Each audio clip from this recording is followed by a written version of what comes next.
Hello, guys. Welcome to another episode of the Commerce Lab by Ecomc, the place of everything related to Amazon FBA and e-commerce in general. My name is Vincenzo Toscano, founder and CEO of Ecomc, and today we bring you another special guest. His name is Ben Leonard, and he's the co-founder of Ecom Brokers, which is a brokerage for e-commerce businesses.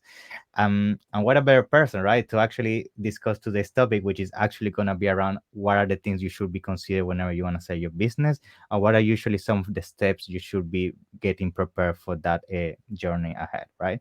So let me not delay this further, Ben. Let me bring you here and introduce you. How you doing today? Thank you for coming. Hey, it's good to be on the show. Thanks for having me on. It's a pleasure, Ben. I mean, I've been following for a while now on LinkedIn. I know everything that you put out there in terms of helping Amazon sellers prepare for this important step during their journey, which is the exit plan. I have also been seeing your videos, which are very funny, by the way, in terms of promoting everything that you do. It's amazing. I mean, I like your work and the content you put out there. So it's a pleasure to have you. So before we jump into today's topic, I always like to start for sure with a brief introduction of my guest. So please take a few minutes just to introduce who is Ben, how you got started into the commerce, and for sure what Ecom Brokers do in terms of Amazon space. Yeah. Sure. I'll try to keep it reasonably brief. Yeah. Um, I got into e-commerce in 2016. Before that, my background was actually science, environmental science. I was the whale and dolphin nerd in the room full of oil executives telling them what they could and couldn't throw in the sea. Yeah. Um, Unfortunately, I got sick with a heart problem. I'm better now, Hmm. but I had That's to take great. some time away from my work and my fitness hobbies. So, in order to give me something to do and maybe earn me some extra pocket money, I started a fitness brand called Beast Gear. Yeah. Turned out I was pretty good at that, and Yeah. eventually I quit my job. I scaled the business up, and in late 2019, when we were doing about £4 million or $6 million in revenue, I sold that business. And it was, most people watching this or listening to this will be aware of who Thoracio is. Yes. They have led the way in terms of the e-commerce aggregation scene. It was their first UK acquisition, Oh, and okay. That's great. yeah, and I sold the business through a broker, Awesome. and the experience with that broker was relatively poor. And in Mm. fact, there were a couple of pretty significant disasters along the way. Okay. Fortunately, we averted disaster because the accountancy firm who looked after my business's accounts, um, the director of that firm, Allison, saved the day, tidied up the mess of that other broker, and the deal was done. And at the end of the process, we put our heads together and said, well, we can improve on this. So let's go and do that. There was no one else in the UK in particular doing this, although, we Yeah. work internationally. And we felt that with me having the e-commerce experience, everything from product development to copywriting, and Allison on the mergers and acquisition side and the accountancy side, by combining those skill sets, that really put us in a position no one else was in. And of course, I had an exit under my belt, and I'm still building brands now. I still love building brands. I love That's everything great. about it, product development, all the way through to marketing. And it means that I understand what it is like to still be in that position. And yeah, so that's a brief background of where I've been and what I'm doing now. Yeah, that's amazing. I mean, to be honest, that happens a lot, right? Especially service providers like myself, also in the space. We always come from the background of actually being sellers, understanding everything from inside out. And I think Mm. that's perfect because we actually understand. We went through all the mistakes. We went through all the issues that you need to encounter as an Amazon seller. And just as you mentioned, you went through that unfortunate situation with your broker, and that actually for sure is going to allow you now to provide a better service with Ecom Brokers, right? It's just a learning phase, and you learn from your mistakes and you make sure nobody else goes through that horrible situation, right? Yeah, I think so. And it's the classic entrepreneurial thing. I think a lot of great businesses, whether they're selling physical products or providing a service, they existed to scratch the itch of the founders in the first place. You That's think correct. about Airbnb. The guys that founded Airbnb literally needed some extra cash, so they inflated some airbeds in their spare room of their apartment Yeah. and used the website to rent them out. And, Yeah. it all went from there.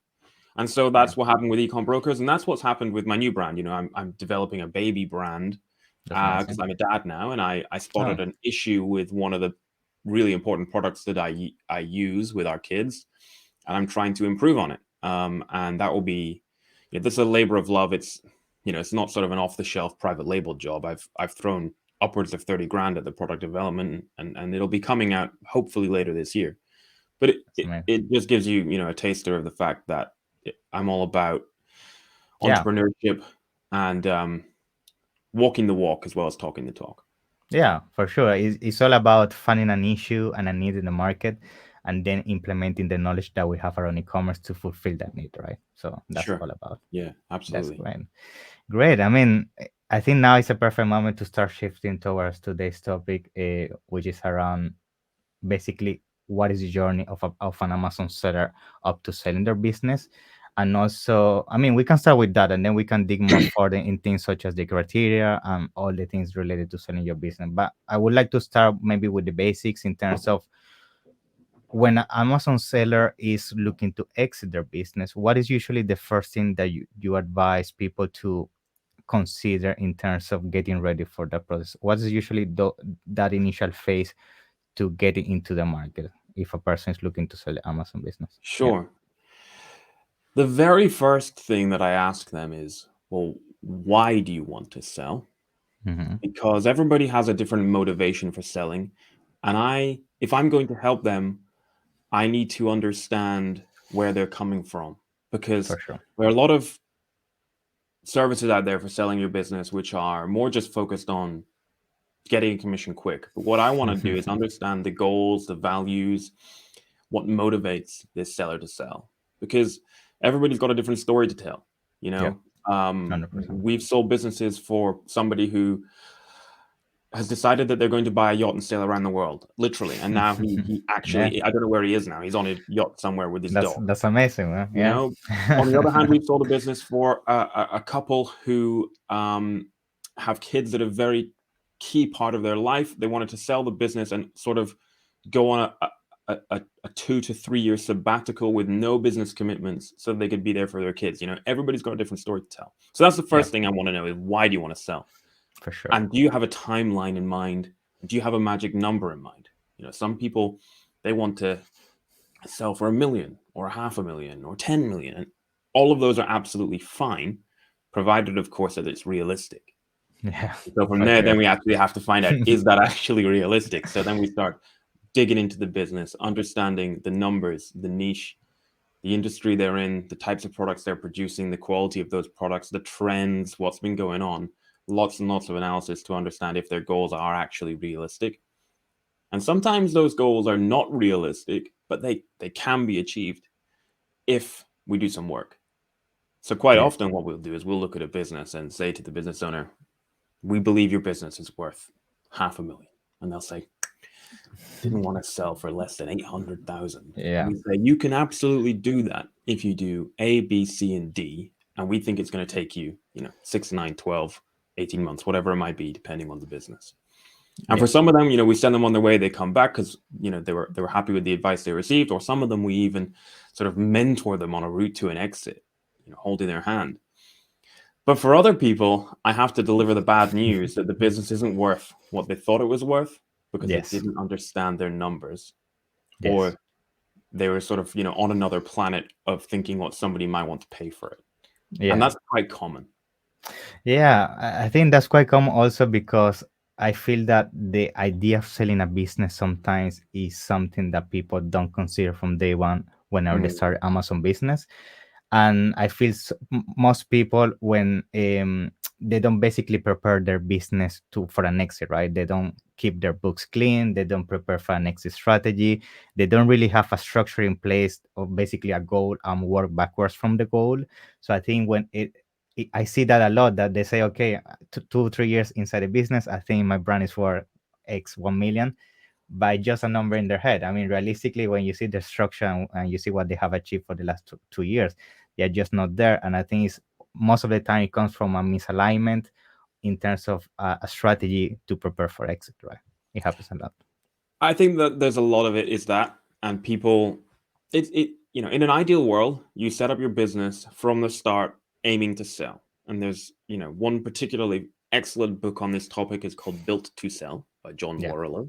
great book. Yeah. And another great book that is somewhat related is The E-Myth Revisited by Michael Gerber, which is an absolute must read for any entrepreneur, regardless of whether you want to sell. Okay. So part of it is that they haven't set up the business to sell. Now, if you haven't, that's okay, provided you plan with plenty of time. I Yeah. talk to people who say, I want to sell in a month. I'm like, well, hold your horses. Like, let's look at this. Most people are only going to get one exit in their life, and we want to get it right. And if you've put your heart and soul into your business over the last several years, why would you want to sell your business in, such a short space of time? Why would you want to rush? Yeah, for Let's sure. get this right. Yeah. And that's why it's important to find out what your business is worth now, even if you have no plans to ever sell, because knowing what your business is worth is a really, really vital piece of information that can shape your entire strategy.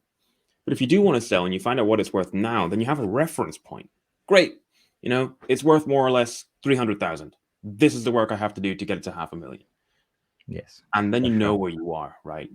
I use a metaphor of having a map and compass. You can't trek very far through the jungle without a map and a compass. But if you've got a map and a compass, life becomes a lot easier. Yeah, for sure. Now, let's say a person decides that, okay, they're ready to sell and they have that goal in mind. Eh, Based on your experience of working with so many brands now that you have helped them exit, what is usually the time frame that you give your clients in terms of a preparation phase, in terms of during these 6 months or so, we need to maybe fix the bookkeeping, we need to make sure we stop any experimentation with new products or campaigns. So what are usually some of the tips you will provide to people to start doing whenever they decide that they want to start that preparation phase for an exit? Yeah. Sure. So, well, for some people, they come to us, we value their business and they're actually happy to sell, more or less now. So that's quite Okay. straightforward. We can prepare the business pretty quickly and take it to market. But Okay. for other people, the amount of time between us taking a look and having a look at what an initial indicative valuation is and then taking it to market really varies on what needs to be fixed in the business and what their individual goals are. For instance, it could be that somebody is doing very, very well. They have a couple of products that are ready to launch. We want to launch them and get, say, a quarter or 6 months under their belt Yeah. of those products getting launched, ranked, ticking over very nicely, such that then we can demonstrate when we're marketing the business to potential buyers, look, the trailing 12-month performance might have been this, but actually now we've got these new products, a more realistic forecast of what the business is truly worth based on having had those new products for the last 4 to 6 months is this.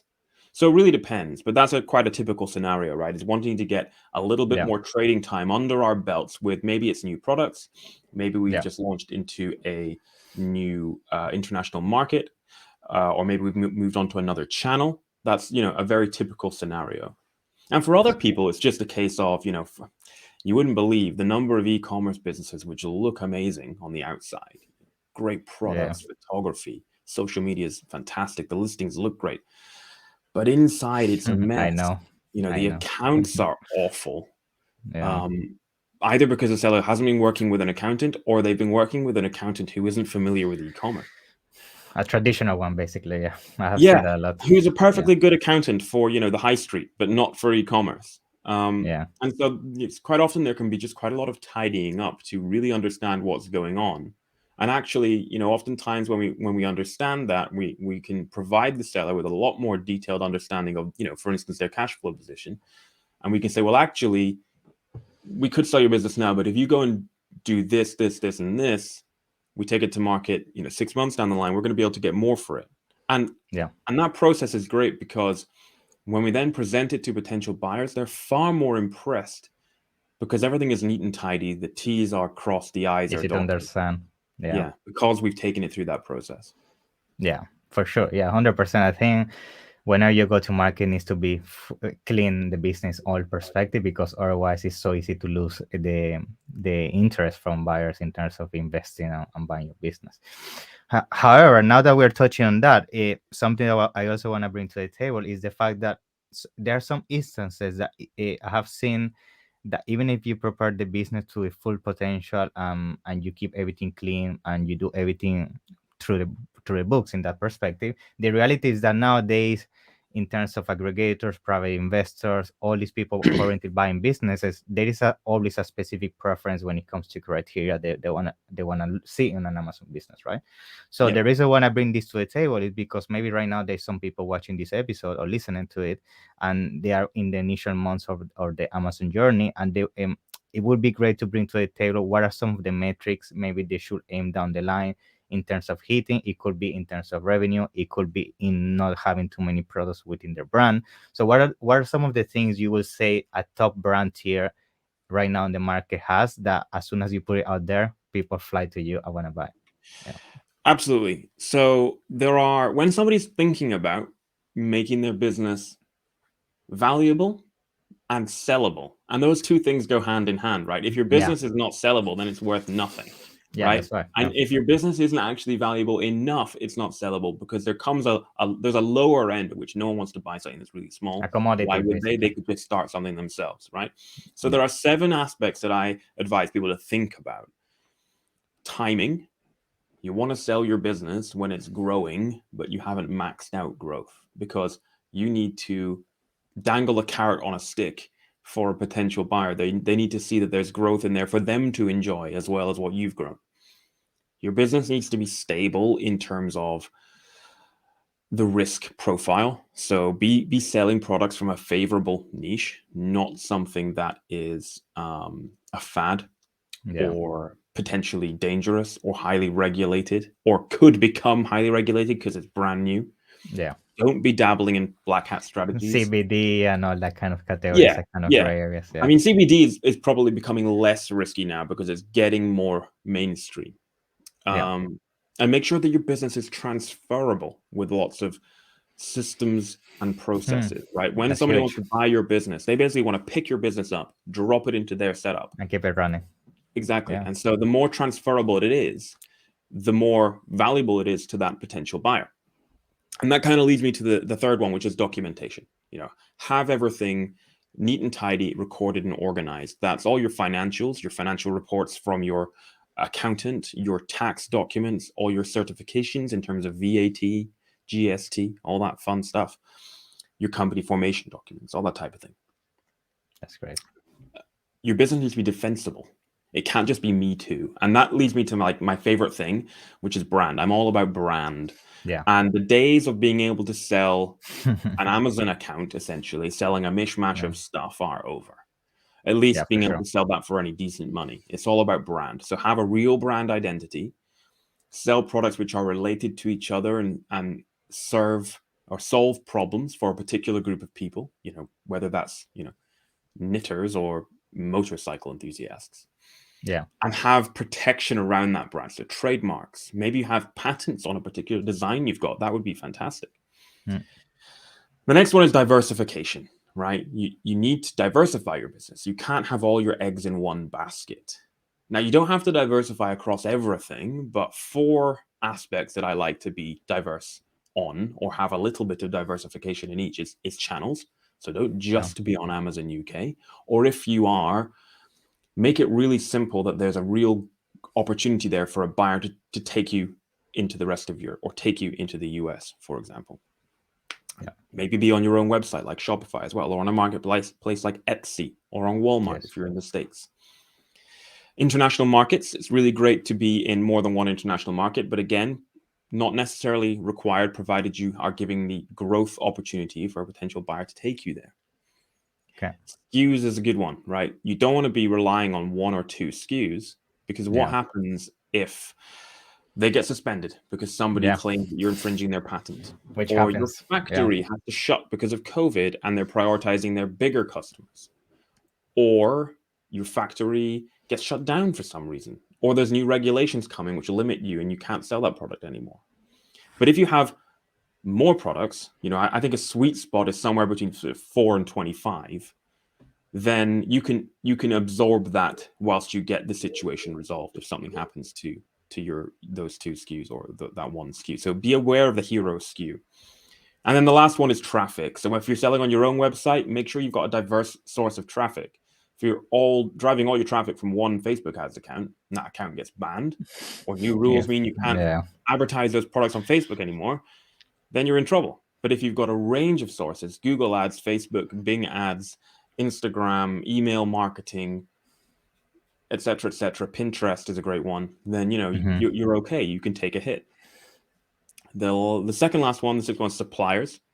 When somebody buys your business, they're buying the relationship you have with your suppliers. So make sure that your suppliers are legit with all the right audited reports, the right safety certifications, social and Hmm. environmental certifications. They need to be hitting quality inspection targets. It would be great Yeah. if you've actually met them, if you've been to Yeah. meet suppliers, either wherever they're based or perhaps at a trade show. Because if a supplier is willing, for instance, I've met suppliers both in China and Pakistan and at a trade show in Germany. And I knew if my suppliers were willing to fly all the way from China to a trade show in Germany, that they're definitely pretty legit. Yeah, for sure. And the last one is efficiency, right? The more efficient your business, the more attractive it is to a potential buyer. So the more sellable and valuable it is. So what can you automate? PPC, inventory management, email marketing, chat bots. And have you got a team, perhaps a team of outsourced team members, potentially offshore, for example, in the Philippines, looking after things like social media, email marketing, day-to-day Amazon account management. All of these things make your business more sellable and valuable. And so that's what I advise people to think about. Yeah, I mean, that's huge, Ben. I mean, thank you. I think that's tons of value. I appreciate that. I think all of them are for sure very important. I always say, I mean, I think one of the most important one for sure is the branding one. I think Yeah. branding one is a huge one because I see every day people coming to us or people asking for advice. And whenever you see their product, they're just selling another spatula. They're just selling another commodity. Yeah. And I say, come on, guys, those times are over. If you're really looking for an exit, for sure is building a brand on the other points you just consider. Yeah. But I think now what I also would like to bring to the conversation is like how ecom brokers comes into the equation now. Let's say a person now is ready, they really want to sell a business. Um, I would like to I would like you to explain what are some of the benefits of a seller working with you instead of him maybe going by on his own and finding an investor and try to do everything on his own. So can you briefly touch on that and what is the value you bring on that Yeah. perspective? Yeah. Absolutely. So our job is to help an e-commerce business owner plan and then execute their exit so that they get the best possible deal for them according to their goals, their values. And when they work with us, we perform a deep analysis of their business in terms of both the financials, but also the intangibles, getting an understanding of what's going on in their niche, what's happening in their industry, what's their marketing like, what's the social media presence like, what are all these things going on, and we can determine a true value of the business. And on the flip side, if somebody, a lot of e-commerce business owners right now are approached, for example, by aggregators. Yeah. Aggregators, what they do is they scrape Amazon and then they fire out cold emails to Blast. Yeah. and they say, hey, we want to buy your business. And it feels amazing. Oh my goodness. Last night I was crying down the phone to Amazon seller support, and now somebody wants to buy my business. This is great. But actually, when it comes to having the conversation with the aggregator, either they're not interested or they Yeah. want to pay you very, very little for the business. And here's why. The aggregator's business model is to buy them cheap, roll them up into their portfolio, and sell them on. So they're obliged to their shareholders and their investors to buy your business for as little as they possibly can. And that's what they want to do, and a deal structure that suits them. Yeah. Whereas the true value of your business will only be understood after you've taken it through a process to understand the financials and understand what's going in the market, and then market it to a pool of buyers. So you have Yeah. several potential buyers at the table, pushing the value up because there's almost like an auction. And so part of what we do is when we're doing that financial analysis is to, a lot of people will be saying, well, my turnover or my sales is this and my profit is that. But actually, once we've done the analysis, what we value the business on isn't the profit. It's something called seller's discretionary earnings. We don't have time to go into that today. But Yeah. essentially, when we perform an analysis, we find opportunities in your P&L sheet to boost your profit. And then when we apply a multiple to that, that has a compounding effect, which really puts the value of your business up.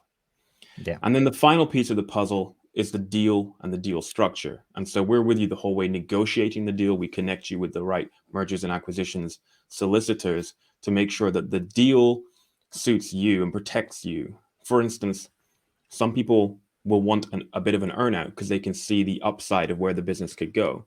Well, Yeah. it's really vital that the earnout protects you because some of these aggregators aren't very good operationally. And so the last thing you want is for the aggregator to be running the business poorly, which means you don't hit your earnout target and you miss out on a chunk of cash. Yeah. So we need to make the deal tight to protect you in that respect. There's, lots of ways that we make the deal suit the buyer. But really, in every industry since the year dot, when it comes to selling their business owners ought to be taking their business through a mature process with an intermediary who's got experience on all sides, right? Mergers and acquisitions, accountancy, has had their exits under their belt and understand what it's like to be a business owner and an e-commerce operator, and that's us. So yeah, we're here That's to help great. business Yeah. owners get the best deal that they can. Yeah, and I also would like to add the fact that I know sometimes I get the concern of people, oh, maybe I don't want to pay the fee, I want to save this, but I always say this to all my clients and people ask me that, it's like, most likely the fee that you think you're going to save, you're going to waste it by giving yourself directly to an aggregator or an investor because you didn't optimize your business. So that fee really is nothing compared to what you're going to make Yeah, extra. the fee is a Yeah. return on investment. Yeah. Effectively, you don't quite, but I hope people appreciate the analogy. Effectively, you pay nothing Yeah. because the fee is more than paid for by the work that a competent broker does And to the extra you maximize make. the value of your business and get the deal structure right. Whereas if you Yeah. go it alone, you're going to get taken to the cleaners. And if you Yeah, work for with sure. some kind of generic flipping service, you're also going to get taken to the cleaners. For sure. Vincenzo, at the top of the show, you mentioned the videos. Maybe I can Yes. direct people Yeah, you to, can bring. Yeah, for if sure. you want to enjoy 5 minutes of light entertainment, head to ecombrokers.co.uk/movie. We Yeah. made a series of fun slapstick kind of videos to talk about the different ways that you probably don't want to sell your business. Yeah, I'm gonna make sure to add those links for sure on the description so everybody can have a look at them. Cool. Those are Yes. amazing.